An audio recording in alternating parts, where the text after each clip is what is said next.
A billion here, a billion there. Pretty soon you're talking about real money. Those words are attributed to the late Senator Everett Dirksen of Illinois.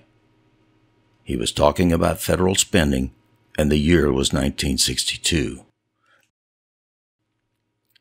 $1 billion was a lot of money in 1962. President Kennedy submitted his budget request for that year, and it was in the amount of $92 billion. $92 billion to run the entire federal government for a year. Today, a billion here, a billion there. It isn't real money anymore. Today we talk in terms of hundreds of billions, and lately we've begun talking in trillions, especially this year.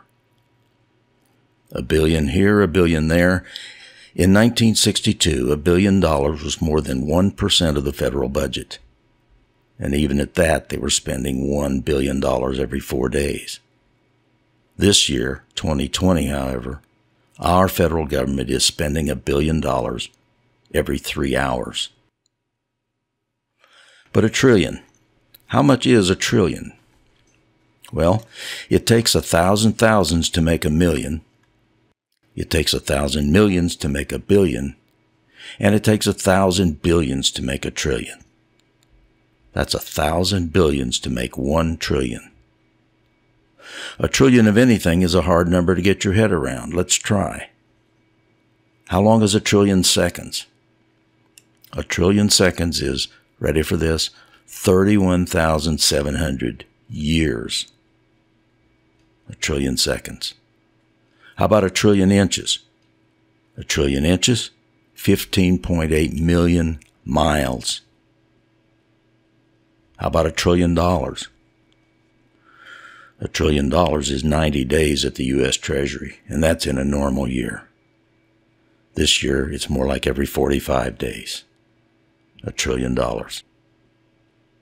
How much does $1 trillion weigh? Well, $1 million weighs about 2,000 pounds, just over. That's about how much you can haul in an average pickup truck.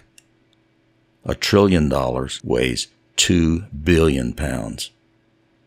The Gerald R. Ford, one of America's supercarriers, fully loaded, weighs 2 billion pounds. And this year we're spending that much every 45 days.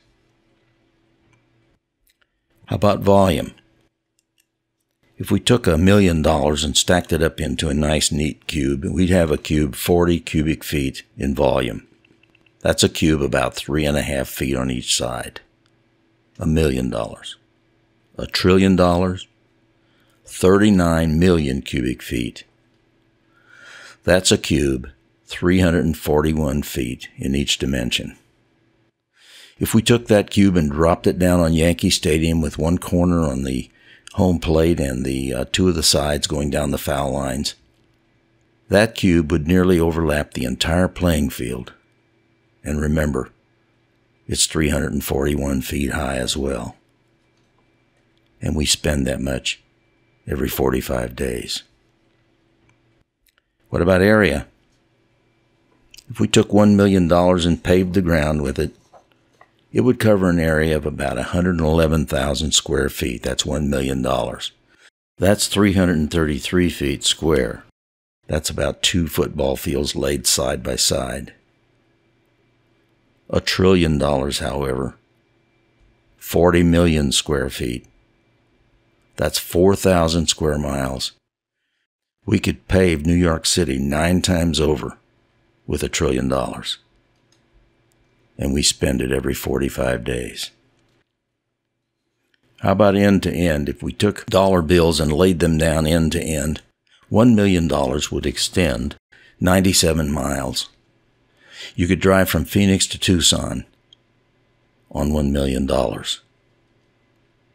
$1 trillion, however, end to end, 96 million miles.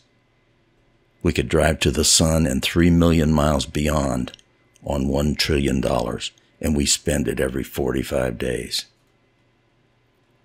The median income in the United States is about $63,000. It would take a person earning $63,000 a year, almost 16 million years, to earn $1 trillion. And the U.S. government routinely spends that much every 90 days, this year every 45 days. It wasn't until Ronald Reagan's presidency that our national debt even hit the $1 trillion mark. Today, we're closing in on $27 trillion, and we continue to borrow at the rate of about $2.5 million each minute.